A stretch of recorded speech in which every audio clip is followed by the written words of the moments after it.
उसी कॉन्सेप्ट पे आप लगाएंगे। जो टेस्ट का बेटा हुआ था पेपर का क्वेश्चन है 43 है ना। बोलोगे एक किसी ड्रॉप को, कोई बॉडी है, स्फेरिकल बॉडी है, उसे ऊपर से हम लोग ड्रॉप कर दें। क्या करें, ऊपर से किसी लिक्विड कॉलम में आप ड्रॉप कर रहे हो। जब ड्रॉप करेंगे बेटा तो उस केस में जनरल वे में क्या होता है, जब बॉडी की डेंसिटी, बॉडी की क्या होती है, डेंसिटी ग्रेटर होती है लिक्विड की डेंसिटी से, तो बॉडी नीचे की तरफ क्या करेगा, मूव करता है। यानी बॉडी नीचे तभी जाता है कि उसकी डेंसिटी लिक्विड की डेंसिटी से कैसा होता है, लार्जर होता है, ग्रेटर होता है। अब यहाँ पे क्या कंडीशन बन रहा है कि बॉडी को लिक्विड सरफेस से लार्ज नहीं छोड़ रहे हैं। ये मान लो इनफाइनाइट डेप्थ का क्या है, लिक्विड कॉलम है, बोला क्या बॉडी को किसी हाइट से छोड़ दे। सपोज दैट ये हाइट हमारी कितनी है, एच है। सपोज दैट हाइट कितनी है, एच है। एच हाइट से यहाँ पे छोड़ने के बाद जब ये लिक्विड कॉलम यहाँ पहुँचता है, बॉडी से लिक्विड कॉलम में पहुँचता है, बोला उस समय उसकी वेलोसिटी में कोई इंक्रीजमेंट नहीं हो रहा। ना होने का मीनिंग ये हो गया कि इसके नीचे की तरफ क्या रहेगा, इसका वेट एनर्जी रहेगा, और ऊपर की तरफ आपका इसका थ्रस्ट फोर्स रहेगा बेटा। इसकी डेंसिटी रो दिया गया है, इसका डेंसिटी सिग्मा दिया गया है। तो यहाँ पे अपट्रस्ट फोर्स जो रहेगा, या अपट्रस्ट या विस्कस फोर्स, इन दोनों का सम, ठीक, इस कंडीशन के क्या यहीं पे बराबर हो जाएगा। ठीक है, तो यानी कि जो वेलोसिटी टर्मिनल हम लोग निकालते थे ना लिक्विड कॉलम, जैसे लिक्विड के सर यहाँ पे डालते थे तो फिर हाइट गेन करने के बाद क्या करता था, वेलोसिटी गेन करता था। अभी जो वेलोसिटी आपकी है ये यहाँ से यहाँ तक गिरने में ही उसने क्या कर लिया है, गेन कर लिया है। ठीक, तो जो हम लोग टर्मिनल वेलोसिटी निकालते थे, देखो इनके लिए आप लिखते थे एनर्जी की वैल्यू जो निकाला था, टर्मिनल वेलोसिटी फार्मूला कितने लोगों को मालूम है, टर्मिनल वेलोसिटी, टर्मिनल वेलोसिटी पूछ रहे हैं, टर्मिनल वेलोसिटी कितने लोगों को मालूम है, टर्मिनल वेलोसिटी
'तो देखिए जब हम लोग टर्मिनल वेलोसिटी निकालते थे, टर्मिनल वेलोसिटी फार्मूला क्या बताया गया था, याद करिए कितने लोग टर्मिनल वेलोसिटी मालूम है ना,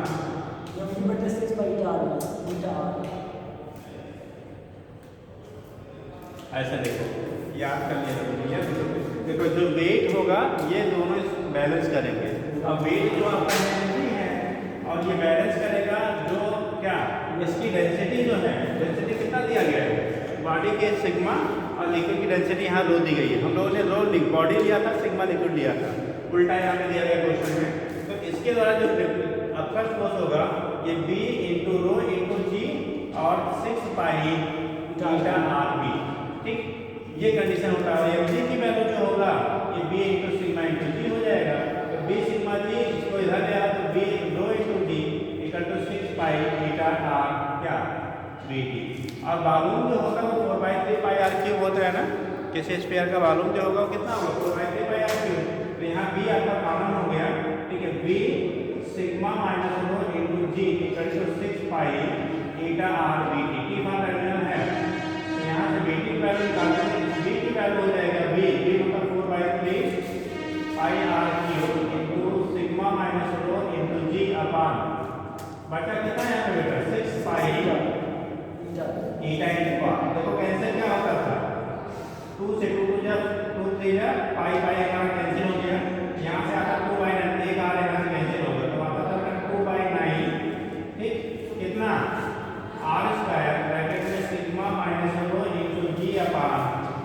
ईटा।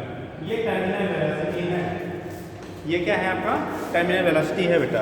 और क्वेश्चन में आपको गिवन है कि ball of density sigma and radius r is, ठीक है, dropped on the surface of the liquid of density rho from the certain height if speed of the ball does not change even on entering the liquid and viscosity of liquid is eta, then the height from which ball is dropped. तो कितनी height से ball को हम लोग drop कर रहे हैं उसकी हाइट पूछी गई। किसी भी बॉडी की बेटा अगर एच हाइट से ड्रॉप करते हैं ना तो जो वेलोसिटी गेन करता है v बराबर √2gh के बराबर होता है, ठीक। तो यही बराबर क्या कर दो, ठीक, ये वेलोसिटी कहाँ से मिल रहा है √2gh से, तो आएगा √2g × h = 2 अपान कितना 9 r स्क्वायर ब्रैकेट में 2 minus sigma sigma minus 4 × c अपान ईटा। अब कंडीशन क्या है, हमें यहाँ x की वैल्यू निकालना है। x की वैल्यू क्या करना है, निकालना है। इसको अगर स्क्वायर कर दिया जाए, स्क्वायर करोगे तो आएगा 2g × h बराबर 4 अपान कितना 81 r की पावर 4 2 माइनस सिग्मा माइनस रो × g अपान ईटा, ठीक। अब यहाँ से देखो, यहाँ से 2 से काट दो बेटा, तो ये चाहिए कि ये g और g कट गया, s की वैल्यू आ जाएगी। यहाँ से 2 × 4 होता है तो 2 अपान 81 r की पावर 4 सिग्मा माइनस 2 अपान ईटा के क्या हो गया। अगर हाइट पूछेगा तो इस टर्म में हम लोग निकालेंगे। अब देखो इस टर्म में दिया है या कुछ और दिया है, अच्छा स्क्वायर के टर्म में यहाँ पे दिया है। यहाँ पे क्या कर दिया, पूरे का बेटा स्क्वायर ले लिया, स्क्वायर किया नहीं है, रुक जाओ। अब ऑप्शन फिर घुमा दिया, देखो यहाँ पे क्या किया, स्क्वायर किया है, इस पूरे का इसने स्क्वायर के फॉर्म में लिख दिया। इसके फॉर्म में लिख दिया, स्क्वायर के फॉर्म में। इस टर्म में आपको क्या नहीं दिया गया है, ऑप्शन में इस टर्म में आपको नहीं दिया गया है। जो ऑप्शन दिया गया है यहाँ पे इसका स्क्वायर हो जाएगा ना, रुक जाओ। तो जिस फॉर्म में ऑप्शन होगा उसके टर्म में हमें क्या करना पड़ेगा, मैच करना पड़ेगा। तो जब इसका स्क्वायर करोगे तो स्क्वायर करके आ जाएगा 2gh, इस पूरे का होल स्क्वायर के टर्म में लिख लो बेटा। तो होल स्क्वायर के टर्म में लिखेंगे तो आएगा 2gh = 2 upon 9 r square bracket में sigma minus rho upon eta into g के पावर पूरे का कितना स्क्वायर कर दिया। अब यहाँ से क्या करोगे, अगर h की वैल्यू निकालनी है, h की वैल्यू आपका देखो किस टर्म में दिया गया, उसे कार्डिनल फैक्टर आपको h की वैल्यू क्या करनी है, निकालनी है, ठीक। तो r को बाहर किया है, r को क्या कर दिया है बाहर, g को बाहर कर दिया। तो देखो इस g को बाहर करोगे बेटा, तो g को बाहर करो तो ये g स्क्वायर लिख सकते हैं, ठीक। इसका मतलब क्या, इस g को बाहर कर ले तो g स्क्वायर के टर्म में आ गया। तो g स्क्वायर से एक g और एक g क्या हो जाएगा आपका, कैंसिल हो जाएगा। बचे ये g और एक g पावर घट गया, तो यहाँ पे 2g ब्रैकेट में 2 upon 9 r square sigma minus rho upon eta का होल स्क्वायर। ऑप्शन आपको इस टर्म में दिया गया है, तो आपको यहाँ सेट करना था, ठीक। डायरेक्ट नहीं था, थोड़ा सा मॉडिफाई करके घुमा दिया गया है। अब जरा समझ लो फिर से, बोला क्या कहते हैं, हम लोग स्टूडेंट मैकेनिक्स पढ़े थे, इसमें बोला गया था वेलोसिटी आप क्या टर्मिनल वेलोसिटी बताइए। तो जो टर्मिनल वेलोसिटी आपका होता था वो होता था किसी बॉडी को, किसी सॉलिड स्फेरिकल बॉडी को लिक्विड के सरफेस पर छोड़ते तो जैसे जैसे नीचे आते थे उसकी वेलोसिटी बढ़ती जाती थी। और बढ़ते बढ़ते एक सिचुएशन ऐसा आता था जब उसके ऊपर की तरफ लगने वाला फोर्स आता था, फोर्स और विस्कस फोर्स, ये दोनों उसके वेट को बैलेंस कर देते थे। उसके बाद उसी कांस्टेंट वेलोसिटी से बॉडी मूव करती थी। यहाँ पे चेंज क्या कर दिया, चेंज क्या किया बेटा, कहा गया इस बॉडी को यही सरफेस पे नहीं छोड़ रहे हैं, किसी हाइट से छोड़ रहे हैं। जब ऊंचाई से छोड़ोगे तो नीचे आएगा तो वेलोसिटी बढ़ता जाएगा ना। वेलोसिटी बढ़ते बढ़ते जब इसके सरफेस पे पहुँच रहा है, कहाँ पे होगा, सरफेस, लिक्विड के सरफेस पे पहुँच रहा है, उस टाइम तक पहुँचते पहुँचते उतनी वेलोसिटी उसने गेन कर लिया कि अब इसके बाद नीचे जब जा रहा है तो इसकी वेलोसिटी कोई चेंजेस नहीं हो रही।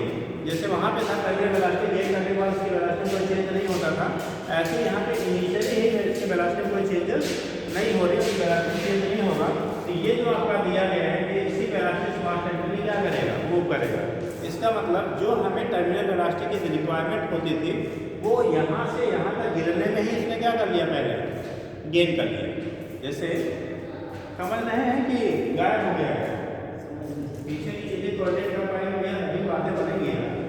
आपको टर्मिनल वेलोसिटी जब समझाया गया था क्लासेस में, तब बोला गया था कि जब किसी सॉलिड स्फेरिकल बॉडी को किसी लिक्विड या विस्कस मीडियम में छोड़ते हैं तो जैसे जैसे छोड़ते हैं नीचे आता, पहले वेलोसिटी उसकी बढ़ती जाती है। बढ़ते बढ़ते एक ऐसी सिचुएशन आता है जब उस पर लगने वाला नेट फोर्स, नेट कौन सा फोर्स, ऊपर की तरफ विस्कस फोर्स और अपवर्ड फोर्स, इन दोनों की वैल्यू इस बॉडी के वेट के क्या हो जाता है, इक्वल हो जाता है। उसके बाद बॉडी उसी वेलोसिटी से, उसी कांस्टेंट वेलोसिटी से नीचे की तरफ आती है और उसी वेलोसिटी को हम लोग वीटी से दिखाते थे, कहते थे टर्मिनल वेलोसिटी, हिंदी में पढ़ा होगा सीमांत वेग। ठीक, यहाँ पे क्वेश्चन जो डिजाइन किया है थोड़ा सा बुद्धि लगा दिया है। उन्होंने कहा क्या कि बॉल को बेटा सरफेस पे लिक्विड के नहीं छोड़ रहे हैं, कहाँ पे, किसी हाइट से छोड़ रहे हैं, और इस हाइट से छोड़ने के बाद जब ये सरफेस पे आ रहा है तो सरफेस पे आने के बाद नीचे जाते समय इसकी वेलोसिटी में कोई चेंज नहीं हो रहा। ना होने का मतलब ये हुआ कि जैसे ही लिक्विड सरफेस पे पहुंचा तब तक वो जो टर्मिनल वेलोसिटी की रिक्वायरमेंट होती है उतना क्या कर लिया उसने, गेन कर लिया है। अब गेन कर लिया तो उसी वेलोसिटी से कांस्टेंट से नीचे आएगा। तो टर्मिनल वेलोसिटी का आपका फार्मूला ऑलरेडी हम लोगों ने डिस्कस करके बताया था, ये फार्मूला होता है। ठीक, अब क्या किया, ये वैल्यू किसके बराबर हो गया, जैसे मान लीजिए हाइट से हमने गिराया तो आपने फार्मूला पढ़ा h बराबर यूटी प्लस कितना, हाफ dt स्क्वायर, बड़ा है ना। तो यहाँ से अगर हम लोग, ठीक नहीं इसमें ना लगाओ, वेलोसिटी हमें निकाली थी ना, v square equal to u square plus 2g बड़ा लगाओ। तो u की वैल्यू यहाँ से छोड़ा गया तो u का मान कितना है 0 plus 2gh equal to v square, तो v की वैल्यू हो गया अंडर रूट कितना 2gh। यानी कि ये यहाँ से यहाँ तक गिरने में जो वेलोसिटी इसने गेन कर लिया ये आपका कितना हो गया रूट 2gh, और यही वैल्यू हमारे vt के क्या होना चाहिए, बराबर होना चाहिए। अब यहाँ vt की जगह पे आप रूट 2gh बराबर इसे क्वेश्चन को रख दिया है, फिर उसमें बुद्धिमानी लगाया है कि फार्मूले को सीधे स्क्वायर करके नहीं आपको ऑप्शन दिया है, फार्मूले को फिर से चेंज कर लिया है। जैसे इस वाले जैसे हम पूरा स्क्वायर करते तो 4/91 आ रहा था ना, उस टाइम में नहीं दिया है, इसको पावर के रूप में दे दिया। इसके रूप में इतने पोर्शन का जी को हटा दिया और इस पूरे को पावर ले लिया, 2/9 r square sigma minus rho upon eta का whole square into g square, और यहाँ से जी को काटेंगे तो पावर लेके यहाँ घट जाएगा, बचेगा जी केवल। तो जी और ये 2 है, ठीक है, g/2 आएगा ना, इधर जाएगा, ये हो गया g/2 कितना, g/2 ब्रैकेट में 2/9 r square sigma minus eta rho minus upon eta का होल स्क्वायर। इस सेटअप में आपको ऑप्शन क्या कर दिया है, उसको डिजाइन करके बना दिया गया है। तो जो डायरेक्ट आपको होता है डायरेक्ट नहीं है, इनडायरेक्ट कर दिया गया है। ठीक है, अब इतनी चीज़ें तभी आप मैनेज कर पाएंगे जब ये कॉन्सेप्ट एग्जैक्टली आपको हो, और वो भी लगाना पड़ेगा, बिना लगाए आप सेट नहीं कर पाएंगे। ठीक, अब इतना चीज़ आपको नहीं लगाना, ऑलरेडी बताया गया है। अगर ये रेडीमेड फार्मूला आपको यार सीधे यहाँ से करके निकाल लीजिए। ठीक है, चलिए लीजिए, और किसी कोई क्वेश्चन है, चलिए तो आगे पढ़िए। कहाँ तक उसमें बता दिया था बेटा, सीट आप लोग को मिल नहीं पाई है। पॉजिटिव रे बताना था कि हो गया था, पॉजिटिव रे तक हाँ पॉजिटिव रे तक बताया था बेटा उस दिन, आपको कैनाल ने बता दिया था ना।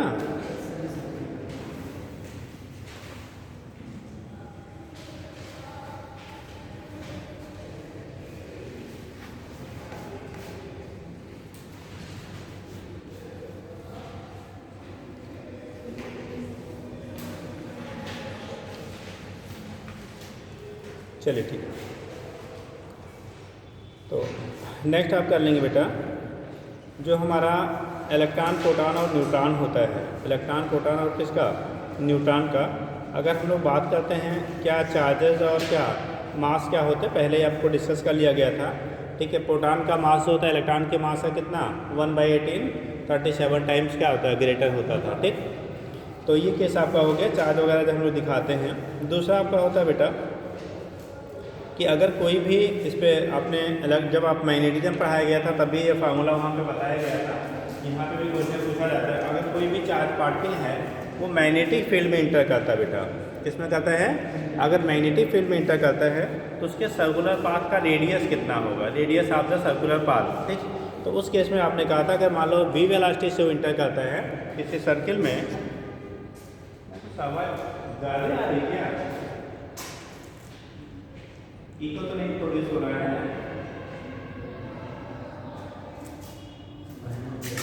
बेटा।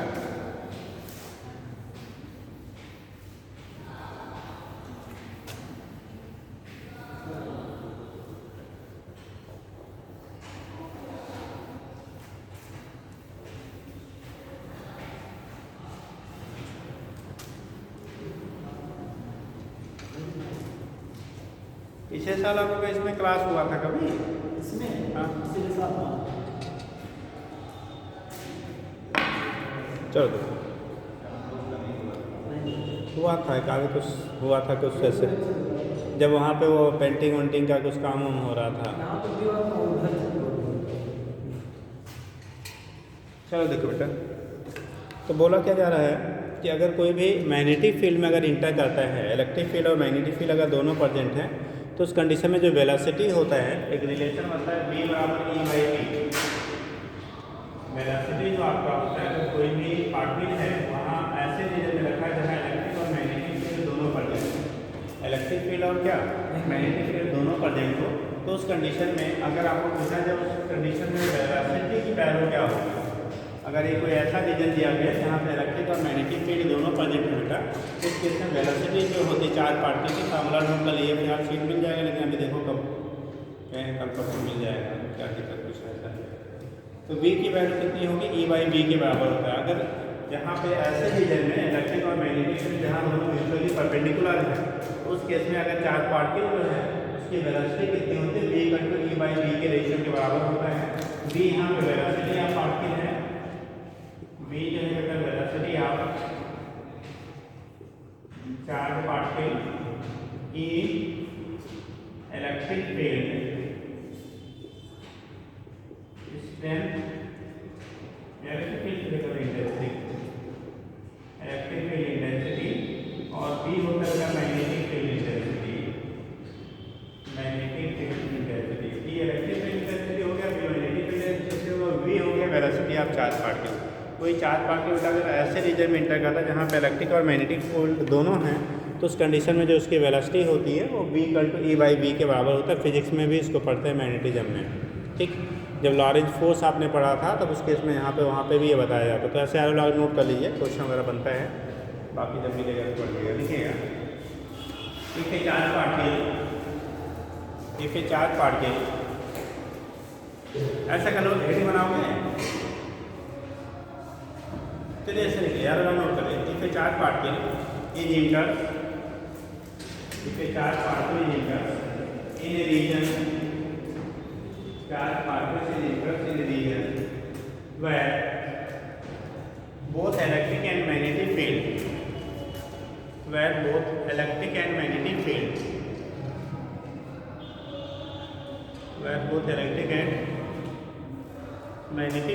are present,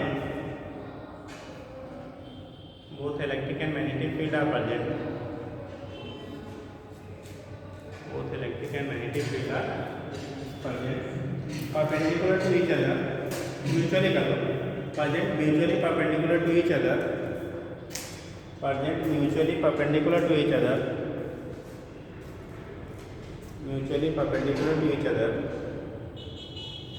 and a charge particle enters in the region and moving with constant velocity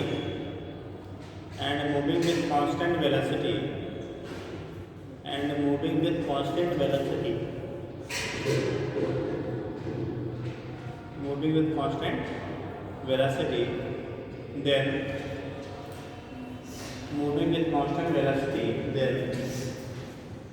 velocity of charge particles inside field is given by velocity of charge particle inside field is given by velocity of charge particle inside field is given by velocity of charge particle inside field is given by, note कर लीजिए, v equal to e by V. V equal to E by V।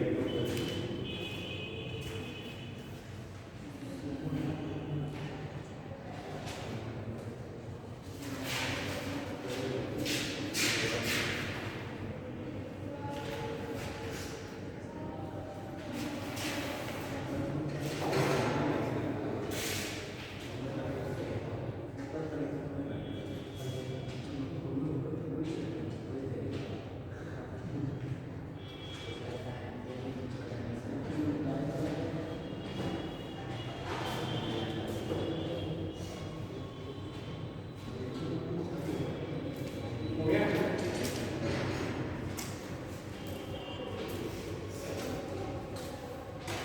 कर लेंगे, चलो ठीक है, note कर लीजिए।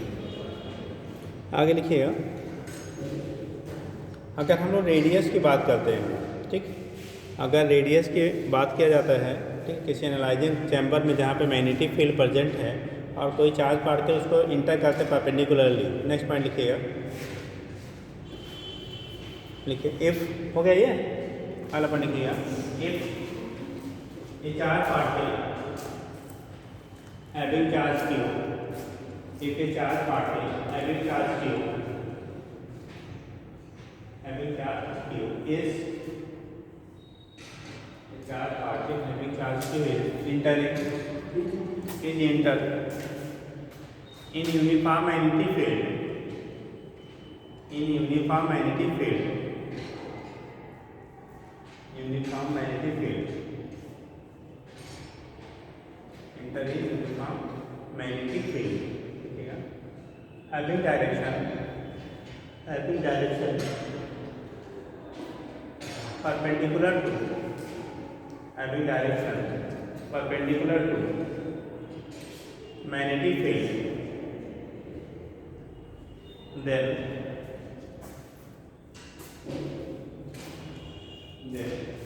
charge particle,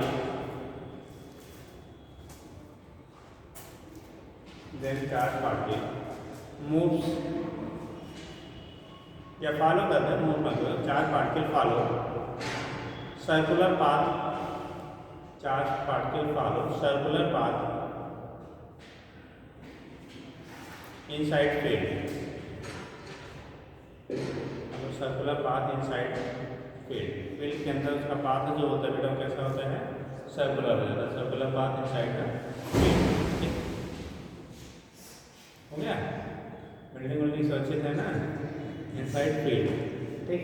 तो चार्ज पार्टिकल क्या करेगा, तो कैसा सर्कुलर पाथ आपको फॉलो करेगा फील्ड के अंदर, ठीक है। एंड रेडियस ऑफ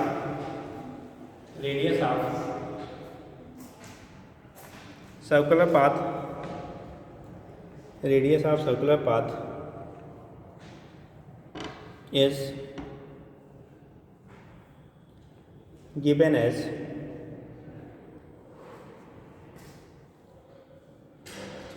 देखो, अगर मैग्नेटिक फील्ड में चार्ज पार्टिकल इंटर करा देना है तो जो रेडियस होता है, रेडियस अगर मैग्नेटिक फील्ड b है, चार्ज पार्टिकल q है और वेलोसिटी v है, तो हम लोगों ने Fm की जो वैल्यू लिखा था, Fm इक्वल टू होता है qvb, परपेंडिकुलर के क्या आ रहा था 990, तो 990 वैल्यू 1।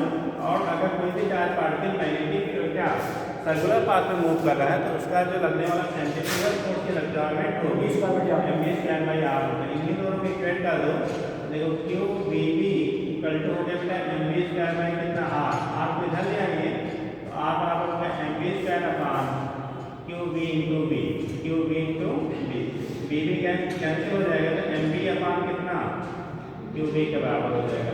r की वैल्यू हो जाएगी mv/qv, r की वैल्यू क्या हो जाएगी mv/qv की क्या होता है, बराबर हो जाता है। तो यहाँ से दिखा लेते हैं कि जो रेडियस सर्कुलर पाथ का होगा उसका वो r इक्वल टू mv/qv के क्या होता है, बराबर होता है, ठीक। हाँ बेटा,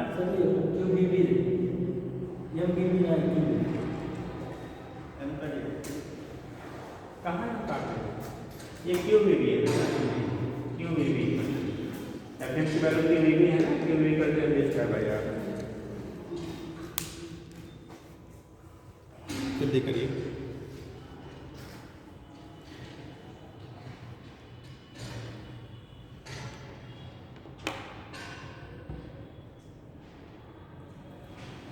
आगे आता बेटा आपने पढ़ा होगा मैटर वेव, ठीक, मैटर वेव, ठीक। तो मैटर वेव कहलाता है बेटा ऐसे जो मैटर से एसोसिएटेड मटेरियल पार्ट के एसोसिएटेड होते हैं उन्हीं को हम लोग कह लेते हैं क्या, मैटर वेव। कहिए तो मेन पॉइंट लिखवा दें कि अब पता नहीं आज तो नहीं मिलेगा, अभी कल मिलेगा कि कब मिलेगा, लिखवा दें जी, टाइम ज़्यादा जाएगा इसलिए तो सोचा गया था यार। हाँ आप कहे थे इसलिए 2 दिन लिखे थे नोट्स में, इसलिए सब सोच रहे हैं मिलेगा तो उसमें सुधार करेगा, इसलिए नोट भी नहीं पढ़ा। अच्छा जो फार्मूला वगैरह है जो अभी ज़रूरत है उसको आप लिख लीजिए, फिर मिल जाएगा तो पढ़ लीजिएगा, ठीक है।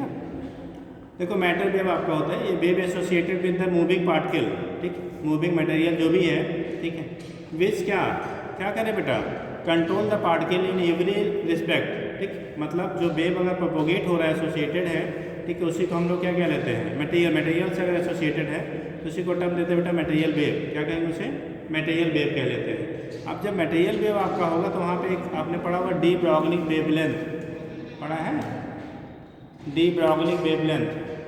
कोई भी मटेरियल वेव अगर प्रोपोगेट हो रहा बेटा उसके पास मोमेंटम होगा, ठीक। और हम लोगों ने पढ़ा था lambda de Broglie wavelength lambda equal to h/p, याद करिए, मालूम है किसी को, जो डी ब्रॉगली वेवलेंथ आपका होता है,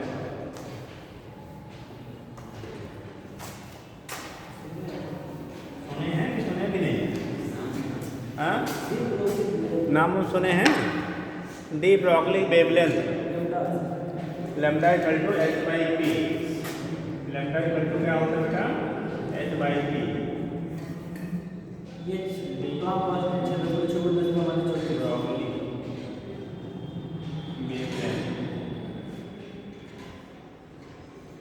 लेमडा इक्वल टू h/p और p यहाँ पे मोमेंटम है, h प्लांक्स कांस्टेंट कहलाता है, ठीक। अब इस केस में अगर हम मोमेंटम इक्वल टू mv कर लेंगे तो ये होगा h/पान कितना, mv के बराबर हो जाएगा, ठीक, h/ क्या होगा mv। और मोमेंटम और काइनेटिक एनर्जी में क्या रिलेशन होता था भैया, अगर काइनेटिक एनर्जी दिया गया हो तो मोमेंटम और काइनेटिक एनर्जी में क्या रिलेशन होता है, अगर मोमेंटम p और ke में क्या संबंध होगा, मोमेंटम और काइनेटिक एनर्जी में क्या रिलेशन बताया गया था, देखो p की वैल्यू mv के बराबर है बेटा, और काइनेटिक एनर्जी जो होता है कि हाफ mv स्क्वायर के बराबर होता है। इस फार्मूले में क्या कर दिया जाए, 2 से मल्टीप्लाई 2 से डिवाइड, m से मल्टीप्लाई m से डिवाइड, तो यहाँ पे कर लीजिए, अगर इसको हम लोग कर लें इसको ऐसे लिख देगा, इसका बेटा हाफ इंटू कितना m है, m इंटू कितना होना चाहिए p, यानी कि mv का होल स्क्वायर, ऊपर में m से मल्टीप्लाई किया तो नीचे m से क्या करना पड़ेगा, डिवाइड करना पड़ेगा, तो ये हो गया 2m, ठीक। अब इसकी जगह पे लिख सकते हैं p स्क्वायर ना mv, इसका बराबर होता है p बराबर mv होता है, कहाँ p बेटा, ये हो p स्क्वायर, तो p स्क्वायर की वैल्यू लिखोगे m into 2m into k, 2m into k, तो p बराबर होगा रूट में 2m इंटू क्या, k के बराबर, p की वैल्यू क्या हो गया, 2√2m इंटू k के बराबर हो गया। तो यहाँ से अगर इसकी वैल्यू आप रखोगे p की जगह k है ना, तो लेमडा बराबर होगा h/√2m इंटू k, तो 3 फार्मूला हो गया डी ब्रॉगली वेवलेंथ का। कोई भी अगर वेव प्रोपोगेट हो रहा है तो उसके जो वेवलेंथ के लिए रिलेशन हम लोग लिखते हैं, एक लेमडा इक्वल टू h/p, दूसरा लेमडा इक्वल टू h/mv हो गया, और तीसरा निकला h/√2m into k। k kinetic energy है, यह मास ऑफ द पार्टिकल है, यह प्लांक्स कांस्टेंट है,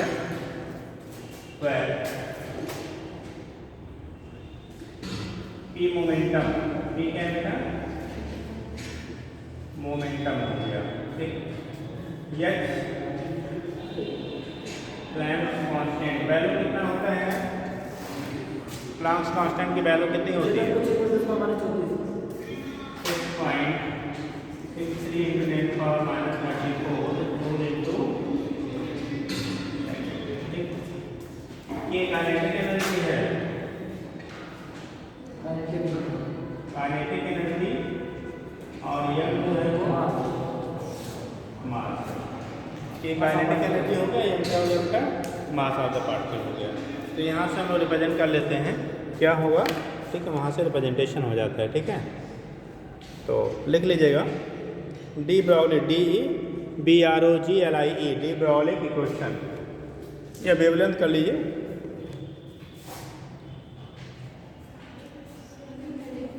हाँ बना लो, डी ब्रॉगली वेवलेंथ है यार।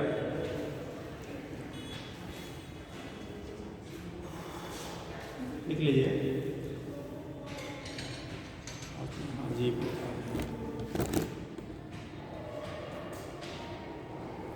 इसमें आ रहा बेटा,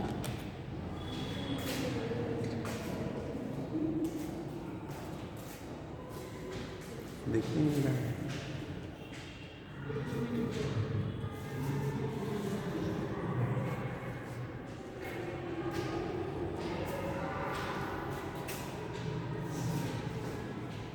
कर लिया।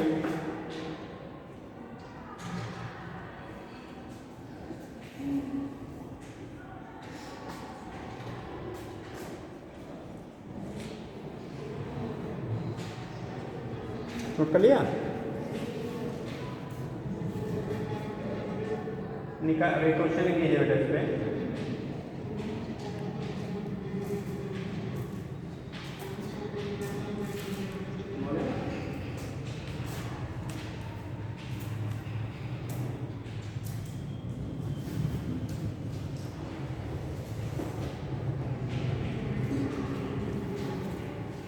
एन अल्फा पार्टिकल एंड, बोले बेटा, an alpha particle and a proton, an alpha particle and a proton is moving, an alpha particle and a proton is moving with same kinetic energy,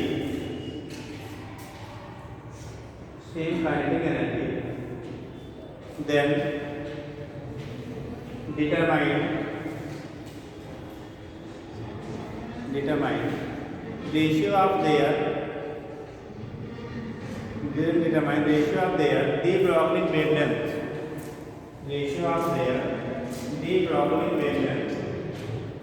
then determine ratio of their de Broglie wavelength,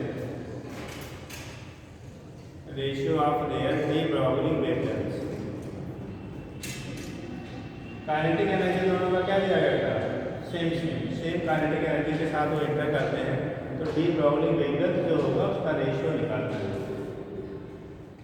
तो हमारे ratio of their D Broglie wavelength, जो D Broglie wavelength है उनके ratios क्या होंगे वो निकालने हैं आपको।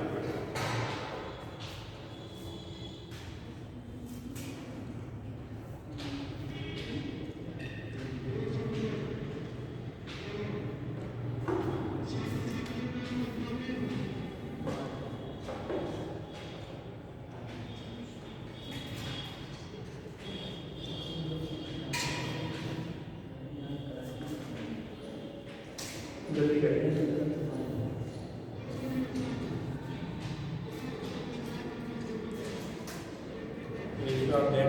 आया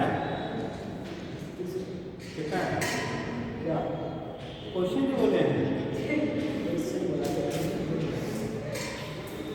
अरे मुझे ही नहीं करना था क्या?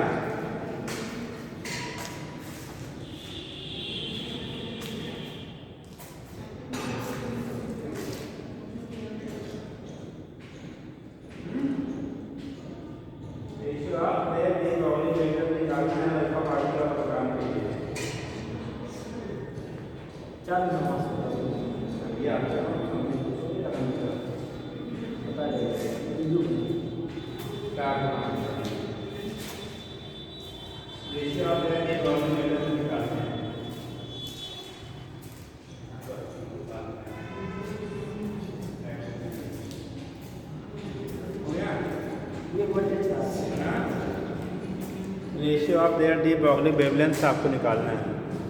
ये बटे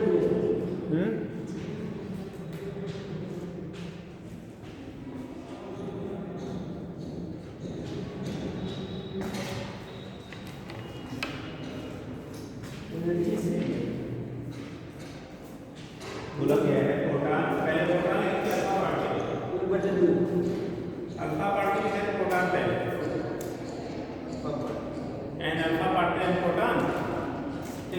देखो जब हम लोग निकाले थे बेटा अल्फा पार्टिकल और प्रोटॉन क्या कर रहे हैं, आपकी मूव कर रहे हैं, तो डी ब्रॉगली वेवलेंथ का रेशियो निकालना था।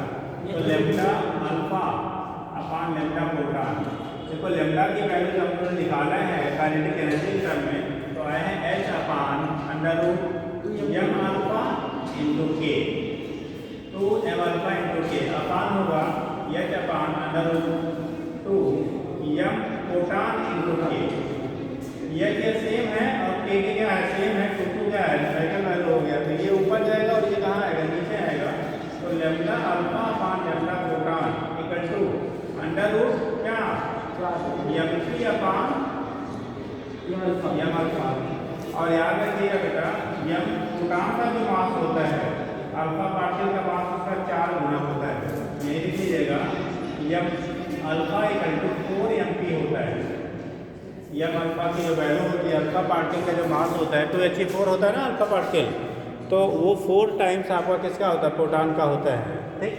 तो यहाँ पे होगा M alpha equal to 4 MP, तो कंडीशन यहाँ पे कैंसिल हो जाएगा, M alpha upon lambda alpha upon lambda P equal to 1 by कितना 2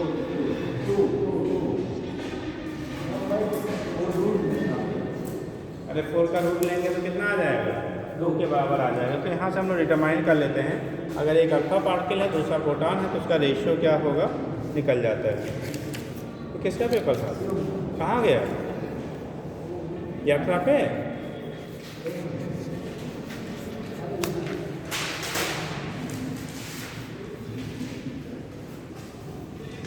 हो गया।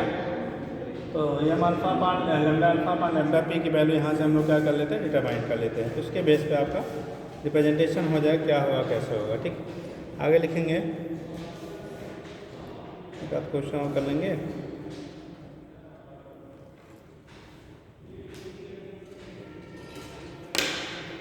ऐसे पॉइंट करके नोट कर लीजिए, कुछ नोट करने वाले पॉइंट्स आपके हैं, तो फिर इसीलिए क्या सीट ये सर क्वेश्चन इस मॉडल में आया था बेटा, इस मॉडल का क्वेश्चन इसके जस्ट पहले वाले टेस्ट में आया।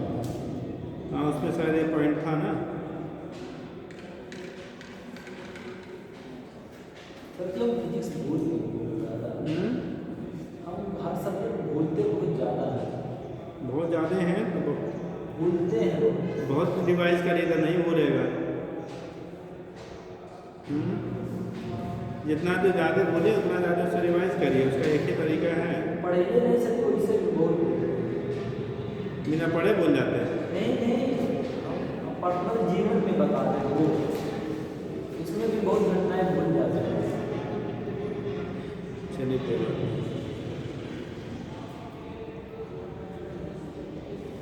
ये तो तीनों बता ही दिया गया है।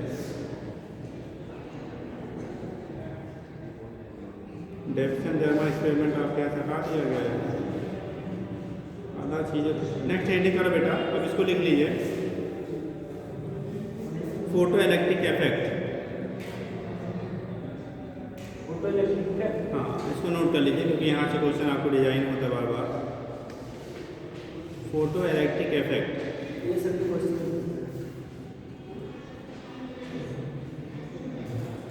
पहले आपने सुना होगा फोटॉन्स। फोटॉन्स क्या होते हैं, व्हाट इज फोटॉन्स? फोटॉन्स क्या होते हैं बेटा?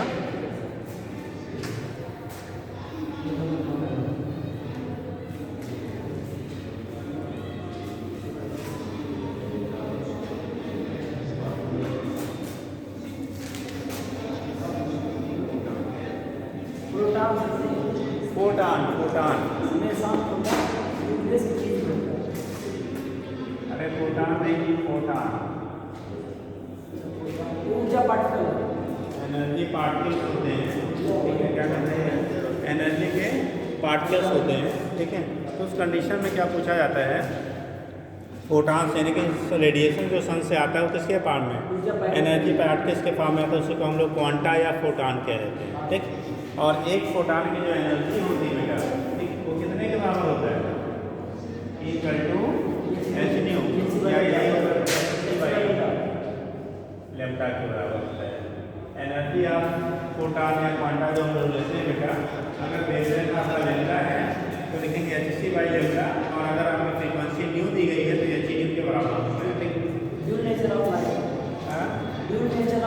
हाँ ठीक। तो एच न्यू या एच सी वाई क्या हो जाता है आपका लैम्डा के इक्वल हो जाता है। तो फोटॉन की एनर्जी हो गई ई की वैल्यू कोई एच न्यू या एच सी वाई क्या हो गया आपका लैम्डा के इक्वल हो गया। तो यहाँ से आप वजन कर लेते हैं E equal to H nu या एच सी वाई क्या हो गया आपका लैम्डा हो गया। तो ये एनर्जी आपका फोटॉन होता है। अब कंडीशन ये आता है बेटा कि जब हम लोग फोटो इलेक्ट्रिक इफेक्ट की बात करते हैं किसकी बात करेंगे ठीक। ये एनर्जी ऑफ फोटॉन है बेटा एनर्जी पर फोटॉन या उसी को क्वांटा कह लेते हैं। तो ये वैल्यू यहाँ से निकाल सकते हैं। ये तो वही है प्लास कांस्टेंट न्यू फ्रीक्वेंसी न्यू क्या है बेटा ये नहीं है न्यू फ्रीक्वेंसी फ्रीक्वेंसी है लैम्डा वेवलेंथ है सी प्रकाश की चाप सी हो गया velocity of light velocity of light कितना होता है बेटा 10⁸ मीटर पर सेकेंड ठीक 10⁸ मीटर पर सेकेंड। तो यहाँ से वैल्यू रख के बेटा जो भी डाटा रहेगा हम एक किसी फोटॉन की एनर्जी निकालने की कैलकुलेट कर लेते हैं। अब हमें पढ़ना पड़ता है फोटो इलेक्ट्रिक इफेक्ट में क्या होता है लाइट पढ़ने के लिए connect side photo electric effect photo electric effect क्या होता है फोटो इलेक्ट्रिक इफेक्ट हम लोग पढ़ते हैं ठीक। The emission of electron from the metal surface due to incidence of क्या light energy is called photo electric effect. लिख लीजिए बेटा ये नोट कर लो सुबह लिखिएगा फोटोन उठाते हैं सर ये जो काम हो रहा है वो इतना बड़ी आवाज़ आ रही है तो आवाज़ ही नहीं समझ में आता क्या बोलते हैं वो जगह बंद कर दिया ये नहीं है दरवाजा है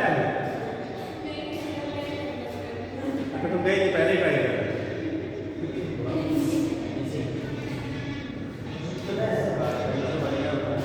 सारे लोग सब तरफ से तो आ रहा है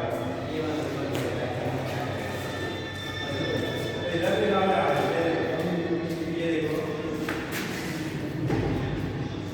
क्या हुआ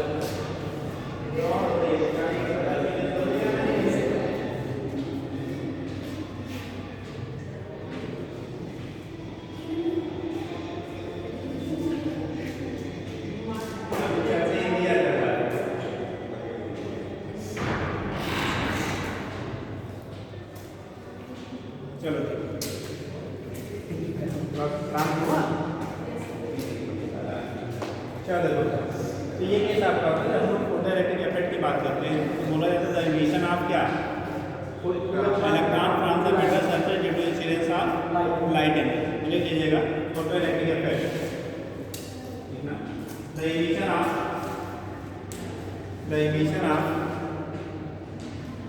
electron the emission of electron from the metal surface emission of electron from metal surface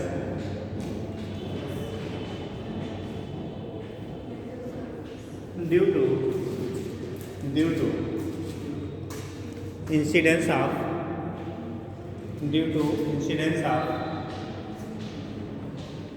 emission of electron from the metal surface due to incidence of किसका light energy due to incidence of light energy is called photoelectric effect is called photoelectric effect। हाँ जी इस वाले light से और फूल वाले light से दोनों से फूल बनता है अलग इस वाले लाइट से बिजली बनती है फूल वाले लाइट से अगर उस लाइट की एनर्जी इतना है जो उसे इलेक्ट्रॉन को एमिट कराने के लिए रिक्वायर्ड है तो किसी से भी आ सकता है। बट हम लोग सोलर वाला ही स्टडी करते हैं इसकी बहुत कम होती है। देखो होता क्या बेटा इससे हमारे मेटल सरफेस है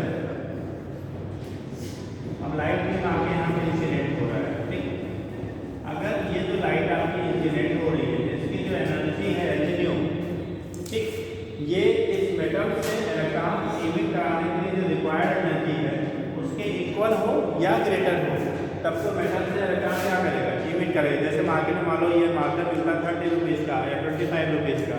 अब अगर 25 रुपीज़ कम से कम आपके पास होगा तो दुकान वाला देगा, ठीक है। अगर उससे कम है तो क्या करेगा, वापस कर देगा, ठीक। क्या अगर आपके पास इससे ज़्यादा 25 से ज़्यादा तो नहीं देगा भाई, अपने 100 की नोट दिया, मार्केट चाहिए तो क्या करेगा, जितना कॉस्ट है उतना अपना माइनस कर देगा, बाकी आपको रिटर्न कर देगा, होगा ना। तो उस कंडीशन में क्या होता है, यहाँ पे जो आ रही जो लाइट एनर्जी हमारी आ रही है एचसीएल के फॉर्म में, वो अगर सफिशिएंट है यहाँ से इलेक्ट्रॉन को इमिट कराने के लिए बेटा, तो यहाँ से इलेक्ट्रॉनों का इमिशन होता है, और जो इमिट होने वाले इलेक्ट्रॉन होते हैं इन्हीं को हम लोग फोटो इलेक्ट्रॉन्स कहते हैं। क्या कहेंगे, फोटो इलेक्ट्रॉन्स, यानी कि emission of electron from the metal surface due to incidence of sunlight is called क्या, photo electric effect, and the emitted electrons are called photo electrons. ये जो इलेक्ट्रॉन होते हैं इनको कहा जाता है फोटो इलेक्ट्रॉन। क्या कहलाएंगे ये, फोटो इलेक्ट्रॉन्स कहलाते हैं। फोटो इलेक्ट्रॉन्स इसलिए कहते हैं क्योंकि आपका क्या इमिशन किसकी वजह से हो रहा है, जो आपकी सनलाइट से एनर्जी आ रही है इसकी वजह से हम लोग फोटो इलेक्ट्रॉन्स कह लेते हैं, ठीक। अब देखना, यहाँ से इलेक्ट्रॉन को इमिट कराने की मिनिमम एनर्जी की रिक्वायरमेंट होती है, उसे कहते हैं वर्क फंक्शन, हिंदी में पढ़ा हुआ कार्यफलन, सुना है, कार्यफलन कहते हैं work function. The minimum energy needed for emission of electron from the metal surface is called work function. तो लिख लीजिएगा, फोटो डेफिनेशन लिखिए फोटो इलेक्ट्रिक इफेक्ट का, हो गया। नीचे लिखिएगा work function,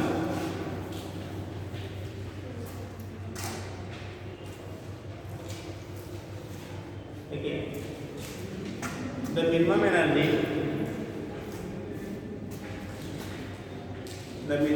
of incident photon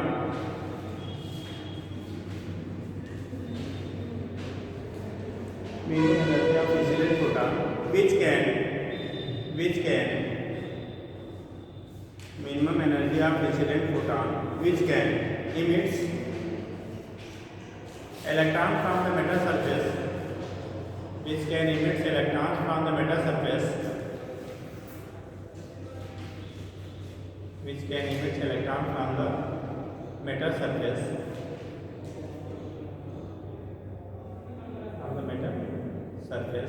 is called work function of that metal. Work function of that metal. Work function of that metal. And the corresponding frequency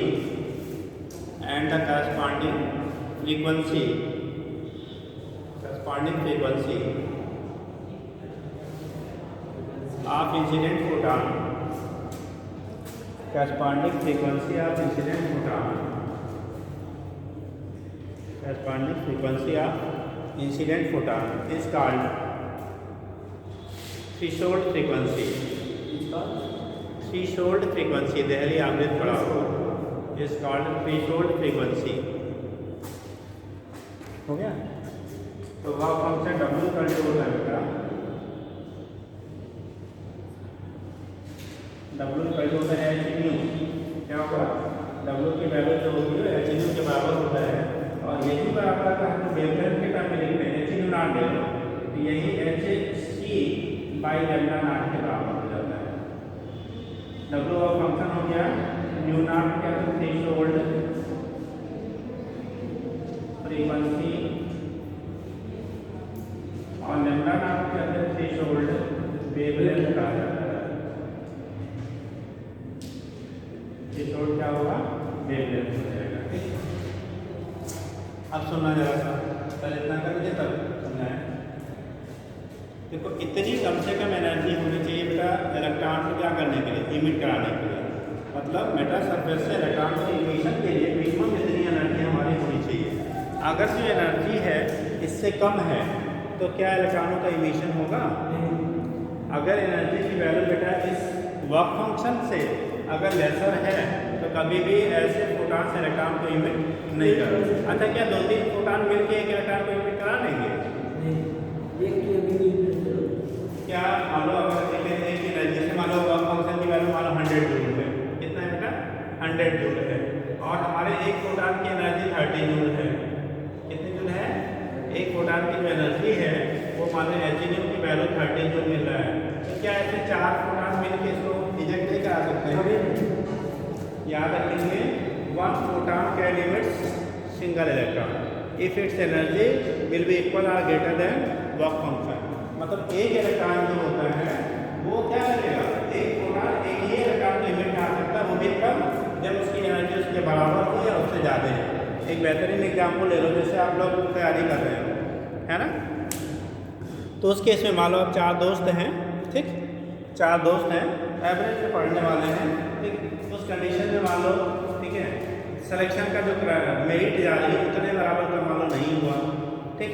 तो क्या दो लोग मिलके और दोनों का सिलेक्शन करा सकते हैं?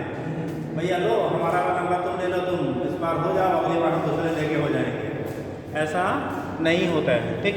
आप तभी क्या करेंगे, सेलेक्टर माने जाएंगे जब आपके द्वारा जो ऑब्टेन मार्क है वो जो मेरिट जा रही है उससे इक्वल या उससे क्या हो, ग्रेटर हो।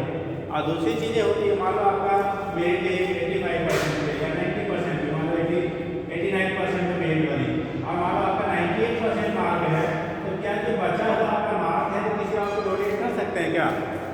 मान लिया आपका दोस्त है, आपने तो 98 पा गए और 89 पे ही क्या थी, मेरिट बनी हुई थी, चलो भैया 5% हमारा लेके इसका भी पास करा दीजिए, ऐसा है फैसिलिटी? क्या नहीं है। तो अगर आपका ज़्यादा भी है तो हम दूसरे को नहीं दे सकते हैं, आपके आप ही के काम में आएगा, दूसरे को डोनेट नहीं कर सकते। नहीं तो घर में एक को पढ़ाए सबको नौकरी मिल जाएगा, ठीक। उस कंडीशन में क्या होगा, जो है वो आप ही के यूज में आएगा, दूसरे के यूज में नहीं आएगा। ऐसे ही जो एक फोटान आके यहाँ इंसिडेंट होता है, एक फोटान इंसिडेंट जो आपका हो रहा है, ठीक है, वो इलेक्ट्रॉन तभी इमिट करा पाएगा जब उसकी एनर्जी इससे वर्क फंक्शन के बराबर हो या इससे ज़्यादा हो, वर्क फंक्शन के बराबर हो, इक्वल हो, या उससे क्या हो आपका ग्रेटर हो। तब उस कंडीशन में यहाँ से इलेक्ट्रॉन ये क्या करेगा, एनर्जी को इमिट कर सकता है, इलेक्ट्रॉन को इमिट कर सकता है। अगर उससे कम है तो वहाँ से कभी कोई भी इलेक्ट्रॉन इमिट नहीं होगा। अब सुनो, अगर एनर्जी ज़्यादा है तब क्या होगा, बची हुई एनर्जी क्या होगी? क्या मान लो जैसे ऐसे ले लेते हैं, मान लो हमें 100 जूल की जरूरत थी, डब्ल्यू की वैल्यू कितनी है, 100 जूल। मान लो जो H आया उसका 500 जूल है, कितने जूल का है, 500 जूल का है। तो क्या वो 5 इलेक्ट्रॉनों को इमिट करा पाएगा? तब भी एक को ही कराएगा, और बाकी जो होगा वो उसके अंदर उसकी काइनेटिक एनर्जी के फॉर्म में यूज होता है। तो वहीं नीचे पॉइंट लिखिएगा, क्या लिख लिया है आपने, याद रखना बेटा, नीचे लिखिएगा,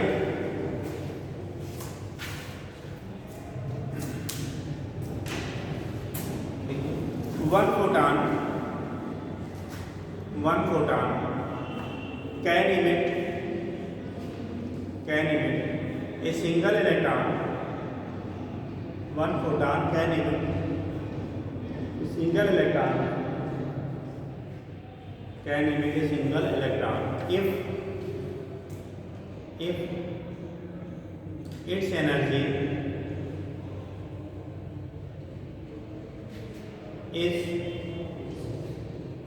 energy is equal or greater than, if its energy is equal or greater than, if its energy is equal or क्या लिखा होगा, greater than work function of the metal, work function of the metal, हो गया, equal greater than work function of the metal। आगे लिखिएगा, if energy of incident photon, if energy of incident photon will be greater than, if energy of incident photon will be greater than,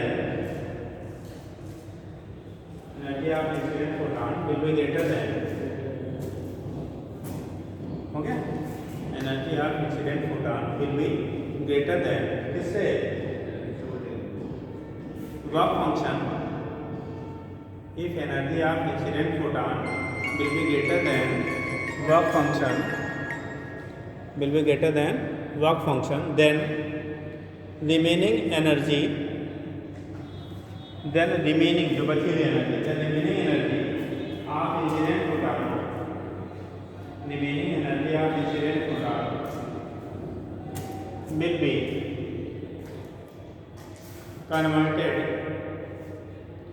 be converted in the form of kinetic energy of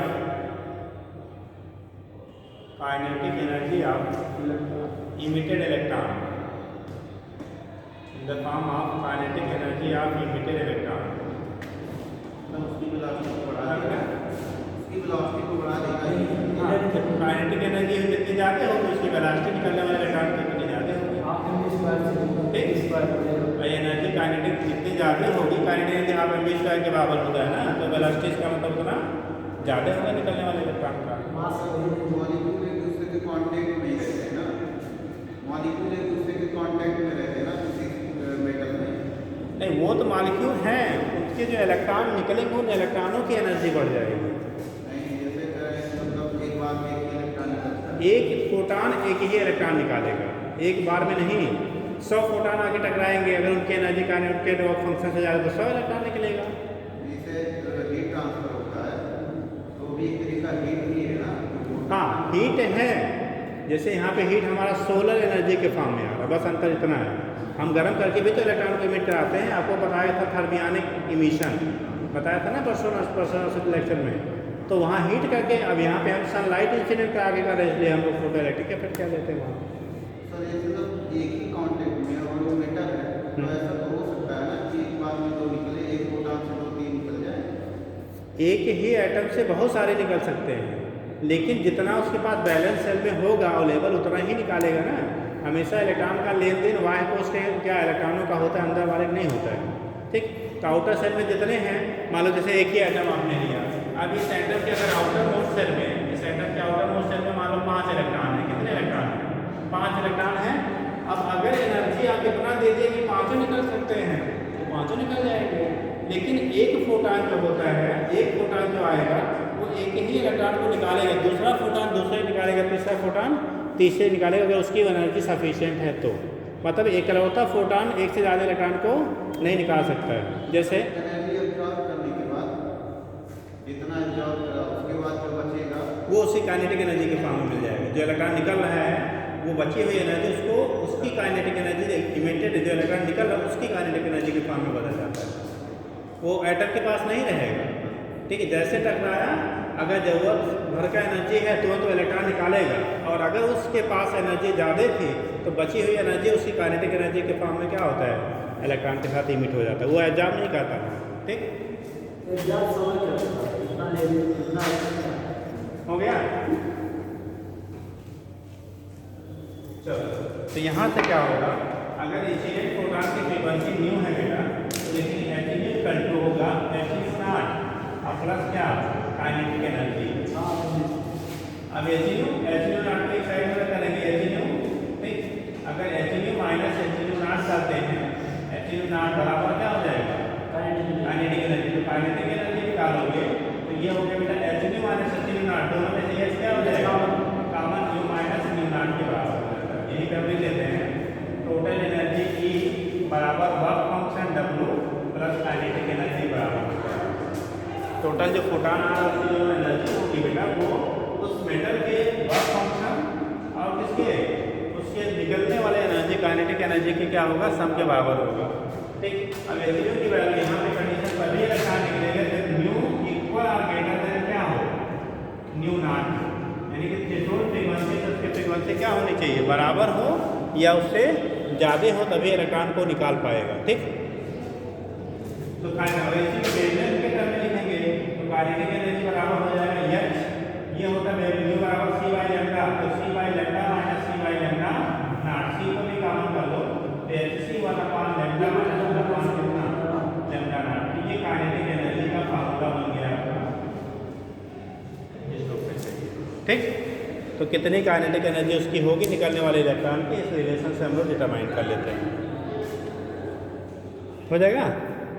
यहाँ पे जो lambda है क्या है, new frequency of incident,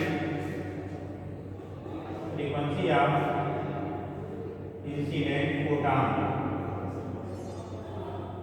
new not threshold frequency कहलाता है, threshold frequency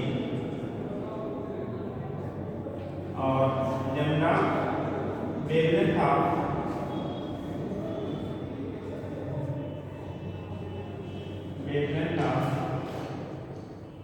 incident photon और general wavelength of ऐसे छोटे छोटे दो चीजें